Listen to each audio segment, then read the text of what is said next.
নিচের দিকে দেন। এই দেখেন লেবু পাতা, ধনিচা পাতা, তেঁতুল, আম, আর চিনি, মরিচের গুঁড়া, তারপরে হচ্ছে আপনার লবণ, বিট লবণ, তারপর অনেক কিছু দিয়ে হচ্ছে আমরা ভর্তাটা বানাইছি। অনেক টেস্টি। এই যে আমি এখন খাবো, আপনাদেরকে দেখাবো। আমার জিহ্বায় পানি এসে পড়ছে, দেখেন সেই মজা। দেখেন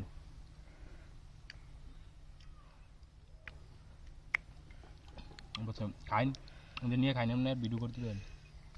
সেই মজা হয়েছে। ওই যে চাটনি ছাড়া যেমন আমরা, কিন্তু চাটনি ছাড়া তো গ্যারান না, এটা তো প্রচুর গ্যারান।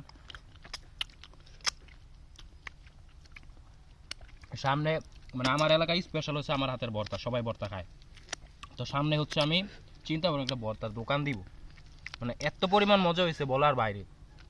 কারণ ধনিচা পাতা, সরিষা পাতা, তারপর হচ্ছে নুডলসের মশলা, তারপরে হচ্ছে আপনার মরিচের গুঁড়া, লঙ্কা, তারপরে হচ্ছে আর অনেক কিছু 8-10টা জিনিস দিয়ে বানাইছি, মানে খুবই মজা হয়েছে। সাথে হালকা পানি,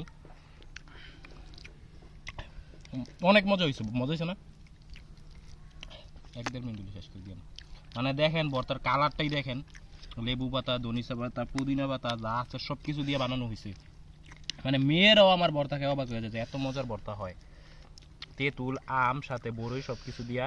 মানে আমি সারা বছর ভর্তা খাই দেখে অল টাইম আমাদের ফ্রিজে থাকে সব কিছু, এর জন্য আমরা সবসময় বানায় খাই। মানে খুব ঠান্ডা লাগছে, এর জন্য আজকের ভিডিও এতটুকুই। আপনারা বলবেন আপনারাও খাবেন কিনা।